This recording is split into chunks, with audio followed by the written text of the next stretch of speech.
छत्तीसगढ़ में लगातार पत्रकारों को जान से मारने की धमकी मिल रही है। बस्तर के एक पत्रकार को जान से मार दिया गया है और ये तमाम घटनाएं तब हो रही हैं जब छत्तीसगढ़ में पत्रकार घोटालों को उजागर करने के लिए निकलते हैं। राजधानी रायपुर के एक और पत्रकार को इसी तरीके से एक अधिकारी ने, विभागीय अधिकारी ने घर घुसकर मौत के घाट उतारने की धमकी दी है।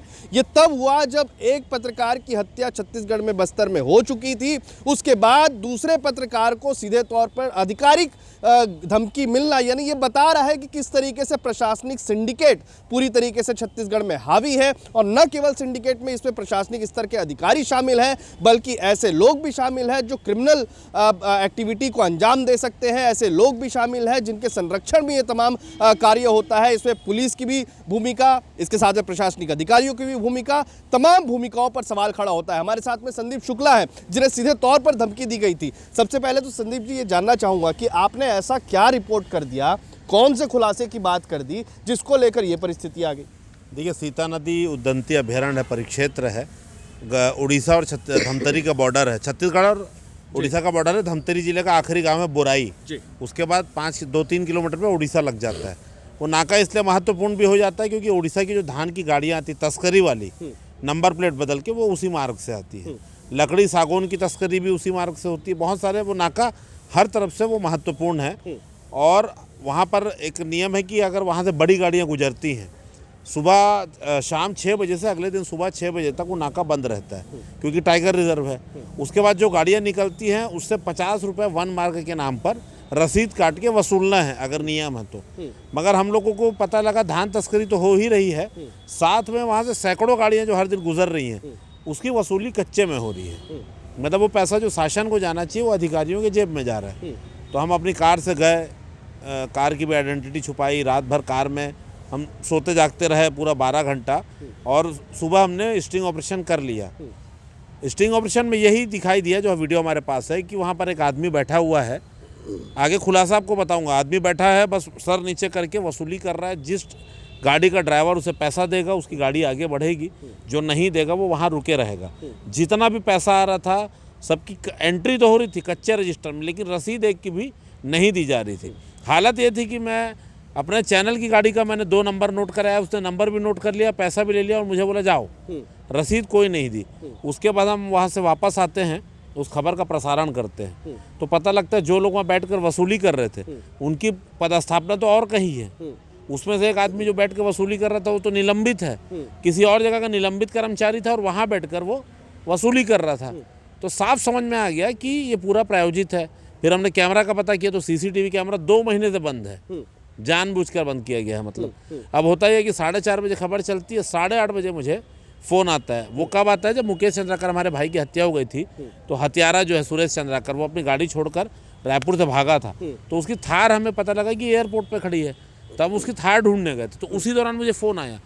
वो अपने आप को सीता नदी परिक्षेत्र का रेंजर बता रहा था और नरेश चंद्र देवनाग उसका नाम था। और लगातार गालियाँ, तू मेरे एरिया में घुसा कैसे, तू हिम्मत कैसे कर लिया, साले तेरे घर में घुस के मारूंगा।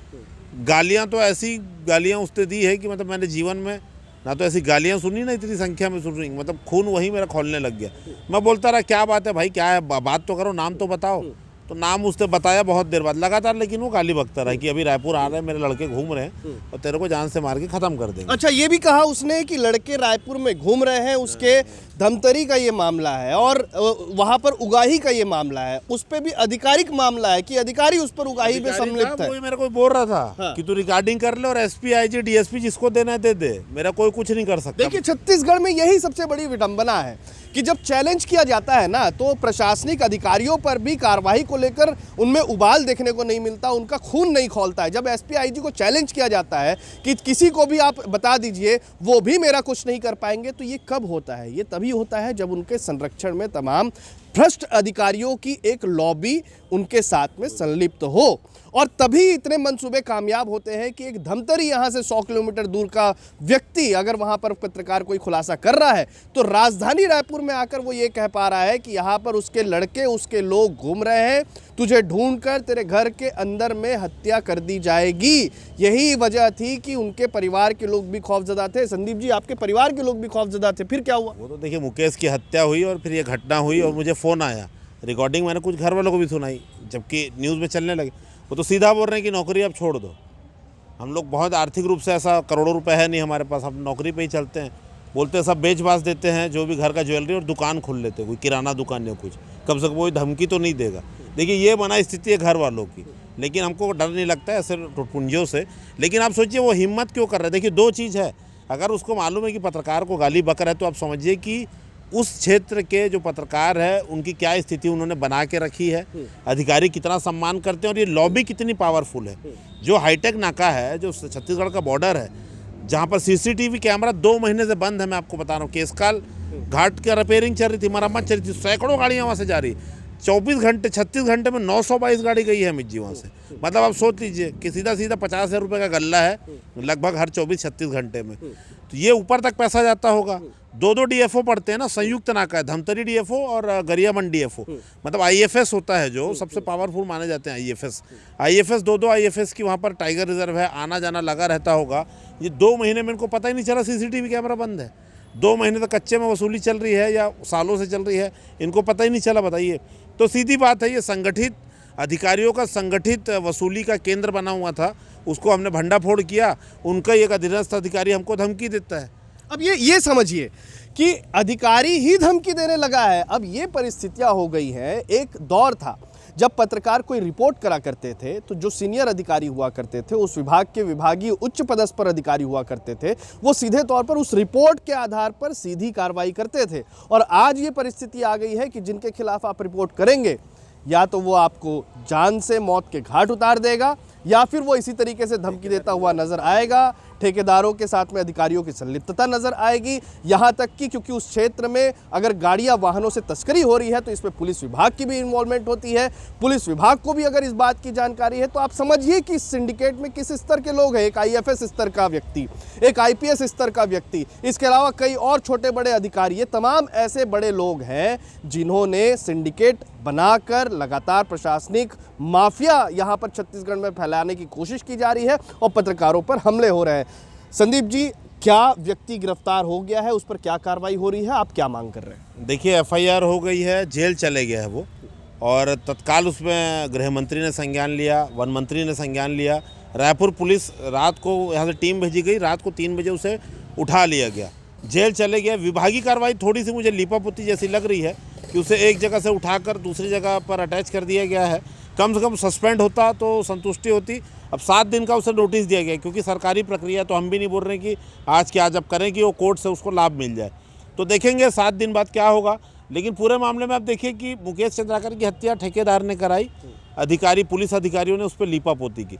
मेरे मामले में तो सीधा ही अधिकारी धमकी दे रहा है। अगर ये कोई सागौन का तस्कर, धान का तस्कर, कबाड़ का तस्कर, क्योंकि आंध्र प्रदेश से भी बहुत भयंकर स्क्रैप आता है, हमने देखा है, हमारे पास है रिकॉर्डिंग्स, गाड़ियों के नंबर प्लेट बदल दिया जाता है, धान का तस्करी करता है। तो ये इनके आदमी धमकी देते तो हम तो हमारे लिए नॉर्मल है, क्योंकि हम लगातार खुलासा करते हैं।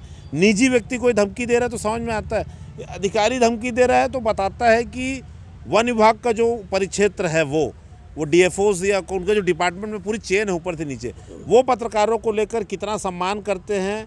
डरने की बात तो नहीं कहूँगा कि कितनी मर्यादा में है और कैसे बात कर रहे हैं। तो आप समझिए कि पत्रकारों को लेकर उनकी क्या भावना और कितने बेखौफ होकर वो अपना काम करते हैं। बिल्कुल, अक्सर हमने देखा है कि जब पत्रकार किसी अधिकारी के पास किसी खुलासे को लेकर, किसी जानकारी को लेकर पहुंचता है तो उनसे भी ये कह दिया जाता है कि कहीं ना कहीं आप भी वसूली के लिए आए हैं या आपको भी पैसे, ये आरोप लगाए जाते हैं, एक फंसाने की कोशिश होती है। ये मामला वहीं से शुरू होता है, अधिकारी वहीं से ही अपने मंसूबे बढ़ाते हुए नजर आते हैं। और जब संदीप जी ने खुलासा किया, क्योंकि इनके पास में एविडेंस थे, उसके बाद कार्रवाई करनी मजबूरी हो गई। लेकिन सवाल अब भी वहीं का वहीं है कि प्रशासनिक सिंडिकेट पर सरकार कब तक कसावट करेगी, प्रशासनिक माफिया को किस तरीके से छत्तीसगढ़ में खत्म किया जाएगा। और जो बस्तर खास तौर पर जिस तरीके से क्षेत्र में प्रशासनिक माफिया अभी पूरी तरीके से हावी है, जहां पर यह भी कहा जाता है कि प्रशासन जो है वो सरकार को लगातार दबाव में रखते हैं कि वहां पर काम करने कोई नहीं आएगा अगर उन पर कार्रवाइयां कर दी गई तो। ऐसे में इसमें बीच का रास्ता निकालते हुए जो जीरो टॉलरेंस की नीति की बात सरकार कर रही है, उसे लागू करना सरकार के लिए अब भी एक बड़ा चैलेंज बना हुआ है।